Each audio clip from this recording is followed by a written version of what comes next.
안녕하십니까. 보험저널 최석산입니다. 주말 잘 쉬셨는지요? 올말 엄청 바쁜 시기에 코로나 2.5 사회적 거리 단계에 도입돼서 충북 같은 경우는 아예 보험 설계사들 활동을 금지하는 집합금지 명령을 받은 것 같고, 지금 서울 수도권도 협회들이 모여가지고 금융위 주도하에 가능하면 대면 판매를 자제하자, 이런 합의를 하고 지금 공문을 내려보내고 있고, 보험사들은 이에 맞춰 가지고 현재 대책들을 수립을 해서 뭔가 행동 방침을 정할 듯 합니다. 근데 올말 한 달의 결실을 얻는 날인데, 사실은 뭐 오늘 전체 업적이 한 20, 30%씩도 하고, 내일은 또 회식도 하셔야 되고, 내일은 이제 수급 마감도 하고, 유지 관리도 하고, 이제 전략도 세우고, 뭐 새로 시책도 발표하고, 그런 시기에 참 어려운 한 주가 될 듯 합니다. 그러나 어쩌겠습니까? 코로나 이 어려움들이 빨리 극복돼야만, 이게 빨리 종료가 돼야만 또 우리 업도 정상화되는 것이기 때문에 최대한 협조를 좀 하고 문제없는 선에서 영업을 할 수 있는 여러 가지 지혜를 모아야 될 때라고 생각합니다. 지난주에 보도를 했는데, 대형제이들 모임에서 시책을 아예 없애자고 생명보험, 손해보험에 제안을 했나 봅니다. 특히 작년부터 손보 장기보험 같은 경우는 최대한 500%, 600%까지 월초 대비 경쟁이 격화되어서 당국이 개입해서 사실은 제한을 뒀죠. 그래서 현장에는 뭐 200%, 3% 주고 본사에 한 200% 이렇게 해서 제한을 두고 있었는데, 현재는 주차별로 조금 시책을 달리 한달지 총량만 그렇게 관리를 하고, 또 마지막 주하고 다음 달 첫째 주를 연계해서 뭐 걸치기 시책으로 또 이런 걸 좀 피해 나간다거나, 아니면 현장에 스팟으로 시상을 해서 이걸 계속 우회해서 돌파하는 시도들이 계속 보였고, 이게 이제 생명보험까지 번져가지고 생보도 보면 조금 가격이 낮은 건강보험 같은 경우에는 300%, 500%, 최근에 삼성생명은 정기보험이랄지 뭐 이런 상품들에도 막대한 시책을 하고 있다고 알려지고 있습니다. 그러니까 손보사에 버금가지 않게 더 많은 생보사들도 이제 시책 경쟁을 하고 있었고, 제가 GA 담당 임원을 할 때 몇 년 전까지만 해도 사실은 생보 종신보험 시책이 50%인데도 엄청 많았는데, 지금은 기본이 100이고 200%, 300%를 넘어가고 있습니다. 특히 여행 시책, 지금은 이제 중단됐지만 같은 경우에는 300%, 400%도 나오더라고요.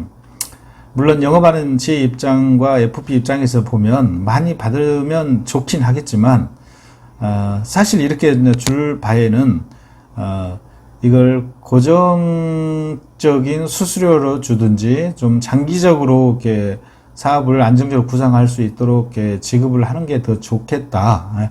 단기적으로 자기들의 업적을 어떻게 보면 유인을 하기 위해서 그렇게 하는 형태들이 사실은 문제가 있고, 이것 때문에 이제 수익차익이 할지 문제가 발생한다고 저희들은 생각을 하고 있는 것 같습니다. 사실은 보험사의 업적 동료 드라이브 과정 속에서 이제 이런 문제들이 격화되고, 이럴수록 작성 계약도 일어나고 저희들은 비난을 받고, 그 과정 속에서 이제 먹튀도 생기고 문제도 생긴 피해들은 또 저희가 받는 거기 때문에 이번에 큰 카드를 한번 던진 걸로 보여집니다. 이걸 통해서 이제 고율 시책 경쟁이 좀 정화될까 싶은데, 아직은 이제 여러 군데 제안을 했는데 메트라이프 생명이 1차로 답변을 한 것으로 보입니다. 그리고 개별 생보사도 좀 적극 검토 중인 걸로 알고 있고, 지금 손보사의 선택은 어쩔지 아직은 손보사에서 화답이 있는 건지는 잘 모르겠습니다. 근데 내용은 이런 겁니다. 그러니까 시책을 초년도에는 어차피 1200%로 제한이 되기 때문에 차라리 시책까지 포함해서 1200%로 제한이 되니 차라리 수수료만 1200%로 주고 시책을 아예 주지 말라, 이렇게 제안을 한 것 같아요. 그러면 제 입장에서는 손해볼 게 없겠죠. 그리고 보험사 입장에서는 사실은 예산은 어차피 1200% 범위 내니까 뭐 그렇게 줘도 되지만, 이 보험사는 시책을 유연하게 활용함으로써 사실 업적의 완급을 조절하고 또 전략적인 제의들에 대해서 좀 공격적으로 배팅하고 진입하고 하는 거기 때문에 보험사 입장에서는 사실은 좀 껄끄러운 부분이 되겠죠. 그리고 이제 1차년도에 그렇게 하지만 2차년도 이후에는 시책을 좀 줘도 된다. 근데 이제 어떻게 주느냐. 2차년도 이후에 시책을 좀 준다는 거는 신계약을 땡기는 효과가 없기 때문에 사실 보험사 입장에서는 그렇게 할 이유는 전혀 없을 거라고 보여져요.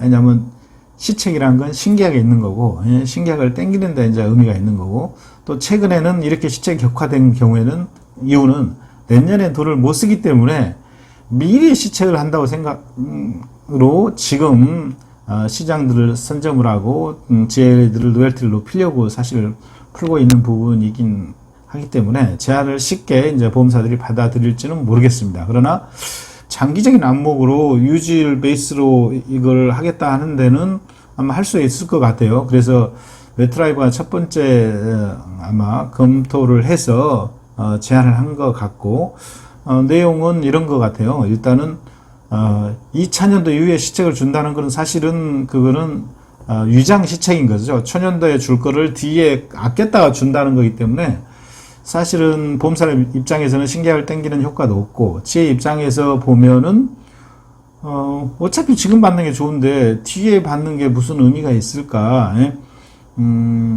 이제 그렇다면 차라리 이 돈을 장기 유지에 개선에 중점을 두고 뭐 한 3년간 또는 7년간 최대 뭐 8년간 손보 장기 수수료처럼 수금 수수료처럼 주라 이렇게 제안을 한 것 같아요. 이제 남은 숙제는 의도와 방향들은 이제 뭐 좋은 것 같아요. 근데 실제 이제 이해타산이 맞느냐 봐야겠죠. 이제 장기 유지가 안 좋은 데는 또 이렇게 받는 제의는 별로 좋지 않을 것 같고 또 보험사 입장에서는 항상 신계약 입판에서는 따라오진 않을 것 같고 근데 롱텀으로 생각하는 사람들은 줄 수가 있을 텐데 그때 유지율과 사업비 효율 이런 걸 따져 봐야겠죠. 그리고 웨트라이브가 제안을 하긴 했지만 실제로 그게 이제 제 입장에서는 아직 조금 부족한 거 봐요. 그래서 이제 새로운 제안을 한 것 같고 만약에 이게 정말 적당하게 이게 합의가 된다면 이 효과는 아주 이 업계에 좀 혁신적인 일이 일어날 정도로 효과가 좋을 것 같습니다. 촬영 중간중간에 전화 문자가 좀 왔습니다. 양해해 주시고 또 뵙겠습니다. 감사합니다.